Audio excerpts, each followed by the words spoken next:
be teaching you how to teach your cat or cats how to do tricks. I've been doing this for a long time. I first started with the cat that I had before the two that I have right now, and he was very motivated to do tricks for praise, which is amazing. I mean, normally just dogs do that, right? But he just loved to do them for attention and praise. But most cats are not going to be like that. So there are a couple things that you want to start off with before you start trying to teach them tricks. One thing I recommend is to find a treat that they really like and will be motivated to do things for.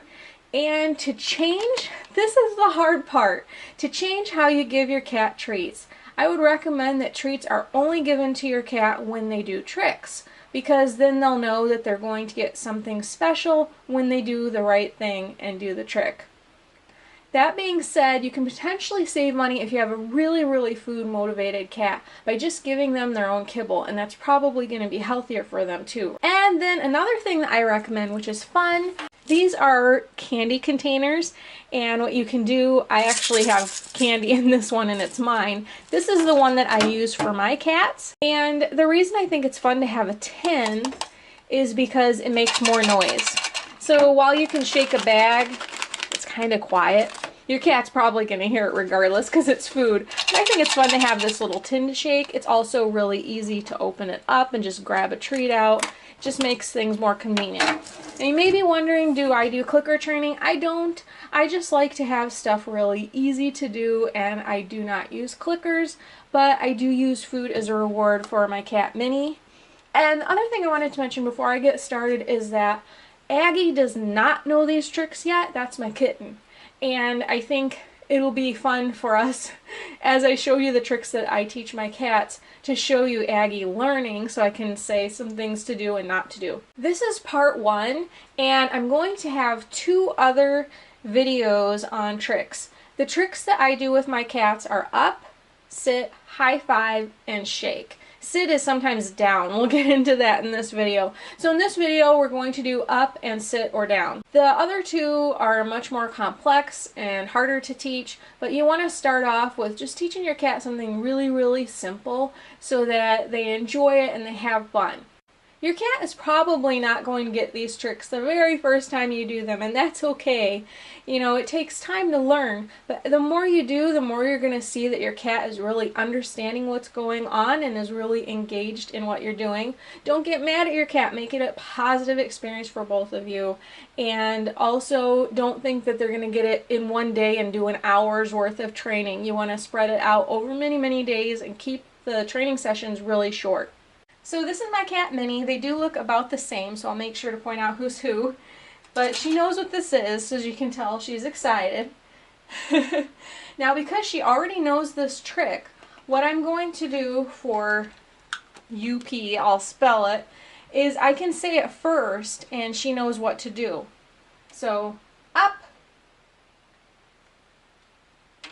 Now, as you can see, she knew the trick. So I said the keyword first. When you're training your cat, you want to make sure they do the action first, and then you say the keyword. Otherwise, if your cat, let's say, is running off as she just did, and I say up, then she's going to learn that running away means up. So you want to make sure that you are not saying that keyword until they're doing what it is that you want them to do. You'll probably notice that I gave her the treat while she was still in the standing position, and that's important because I am telling her what that word means.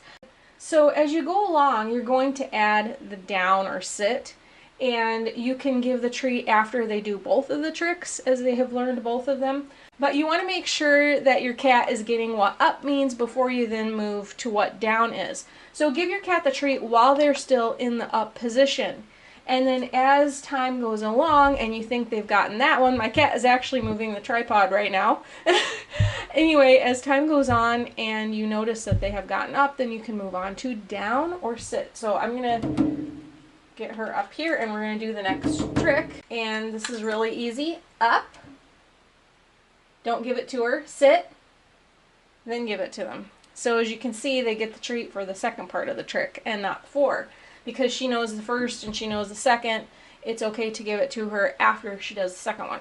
So now we're going to move on to Aggie, who does not know these tricks, and that's how I can kind of reiterate how the word comes second after they do it. If that makes any sense. It'll make sense when you see Aggie. She doesn't really know what the treat container is or anything, so, you know, this is all a learning process. This doesn't really make her excited the way that it does Minnie. So here I've got a treat. Let her see it. Up!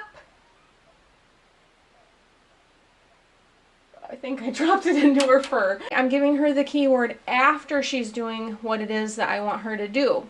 Unlike with Minnie, it's in the reverse. Aggie, show her the treat. Up. Okay. Now, she doesn't really have up yet or anything, but I'm going to go ahead and show you how this would work, trying to teach her down as well. Aggie. Get her back over here. Up. And then I'm going to wait. She's not going to get it when she's in up. Sit. You can say sit or down, and I have to be honest, that is the one thing I am really bad about. I'm not consistent with that word. Some cats will sit and some go down, but if you want to be accurate, you might just want to say down because it's up and down. It's just easier to remember. So we're going to try one more time. So I'm going to show you one more time. We're going to do the down command. Aggie. Aggie. I think she's full. Aggie.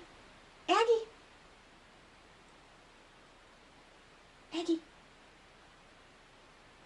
Up. Down. I want to encourage you to keep up with these. I know they seem really, really simple, and you're probably tempted to move on to something more complicated, but you want to keep these play sessions easy and fun for your cat before you move on to things that are a little bit more complicated. You know, make sure that your cat is having fun.